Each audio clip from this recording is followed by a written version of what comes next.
تاوانێکەیە هەر کەسێک ئەنجامی بدات لە دینی خوای پەروەردگار پێچێتە دەرەوە.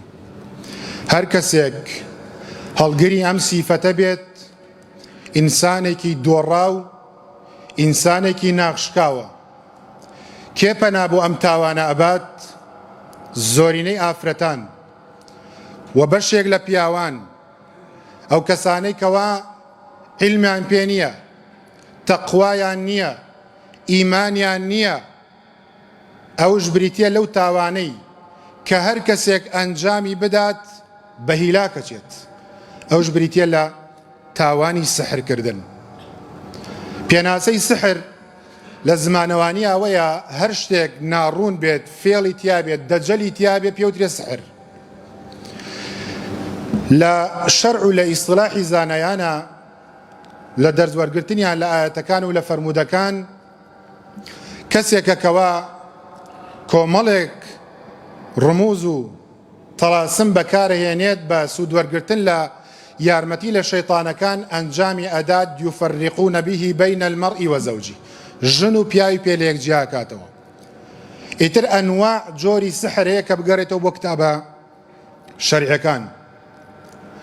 خەڵکانێک لە سەردەمی پێغەمبەر سولەیمانە سەلامی خوای لەسەر بێت، ئیتیهام و توهمە و بوهتانی ئەوەیانە داوە پاڵ پێغەمبەر سولەیمان کە ئەو سحر ئەکات، چونکە جن و ئینس و تەیری بۆ موسەخەر بوو لە بەردەستی ئیشیانە کرد. ئانوت پێغەمبەر سولەیمان ساحیرە. خوای گەورە فەرمێت لە ئاەتی 102 سورەتی بەقەرە: واتبعوا ما تتلو الشياطين على ملك سليمان وما كفر سليمان ولكن الشياطين كفروا يعلمون الناس السحر.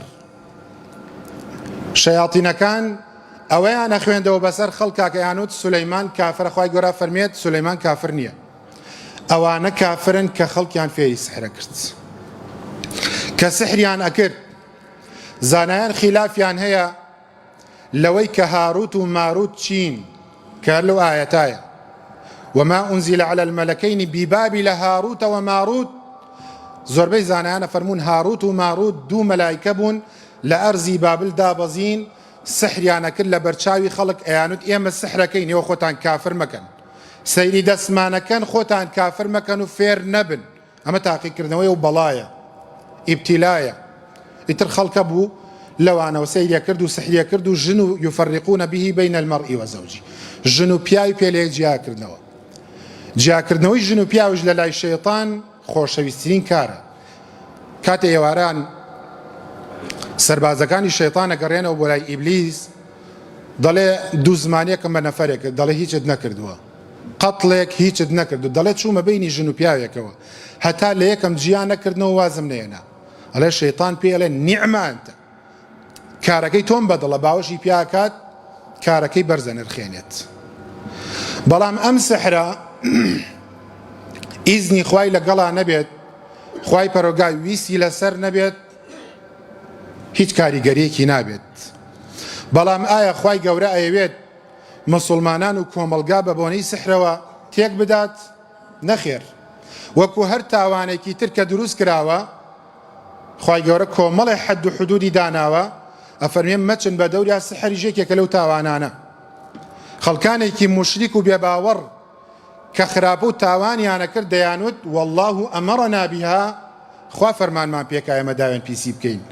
خوای گەورە فەرمێت پێیان بڵێ ئین الله لا یەأمر بالفەحشا، خوا فەرمان بە خراپە ناکات، بەڵکو تاقیکردنەوەیە. تاوان گوناه هەمووی شیرینە لە دڵە، وەکەوتێ هەموو مەمنوعێک مەرغوبە، کوڕە و کوڕێ نەچێ بە دەوریا. ڕق و دوژمنایەتەکەی لەگەڵ بەرامبەر ئەوای لێ بکات، پەنا بەو کارانە ببات.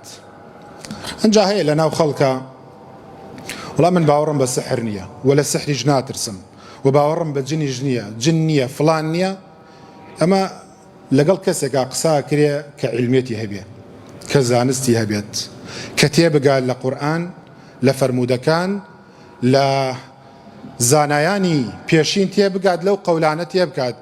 معتەزیلە ئاسا نەچێ وڵا باوەڕم بەوە نییە جن بچێتە لاشەی ئینسانەوە، باوەڕم پێی نییە ئەگەر جن ئازایە بابێتە لاشەی منەوە.